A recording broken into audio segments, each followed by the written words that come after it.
Kutokea ndani ya klabu ya Simba pale Msimbazi ni kwamba kiungo mkongomani Fabrice Luamba Ngoma leo hii siku ya Jumapili ya tarehe 29 Juni mwaka 2025 amehitimisha miaka miwili ya utumishi wake ndani ya klabu ya Simba, na yote ni baada ya kuiaga klabu hiyo kufuatia kutamatika kwa mkataba wake na wekundu wa Msimbazi kwa maana ya klabu ya Simba. Fabrice Luamba Ngoma ambaye kwa sasa ni mwenye umri wa miaka 31 alijiunga na wekundu wa Msimbazi mnamo Julai 14 ya mwaka 2023 na rasmi leo hii ametangaza kuondoka ndani ya klabu hiyo, na ameshare taarifa hiyo kupitia kwenye mitandao mbalimbali ya kijamii ikiwemo akaunti yake official wa Instagram. Na hata kwa sasa kama utapita kwenye ukurasa official wa Instagram wa Ngoma utaona jinsi ambavyo ameweza kuandika ujumbe mzito, ujumbe ambao umewagusa mashabiki wengi wa klabu ya Simba, na huku baadhi ya mashabiki wakilazimika kuweka comment nyingi sana za kumtakia kila laheri Luamba Ngoma katika majukumu yake mapya katika klabu yoyote ile ambayo ataenda kuitumikia kwa sasa.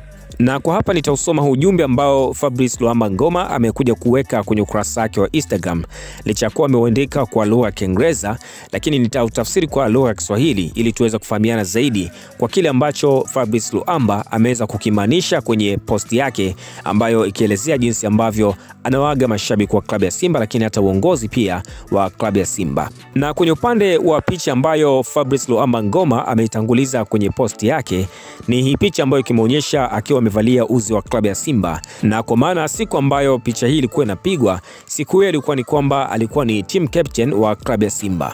Na kwenye upande wa caption Luamba Ngoma alianza kwa kuandika, habari za mchana nyote, nataka kuchukua saa huu kuwashukuru kila mmoja aliyefanya nijisikie nyumbani hapa Simba Sports Club. Namshukuru Try Again na bosi Mo aliyenileta hapa misimu miwili iliyopita. Nawashukuru makocha, wafanyakazi na wachezaji ambao tumeshiriki chumba cha kubadilisha nguo pamoja. Hatukufikia baadhi ya malengo yetu, lakini kumbukumbu zote zitasalia akilini na moyoni mwangu milele. Kwa mashabiki wa klabu ya Simba, asanteni kwa support yenu. Tusiangushe klabu. Nyakati mzuri zipo mbele, hususan chini ya kocha kama Fadlu. Asanteni sana na watakia muendelezo mzuri.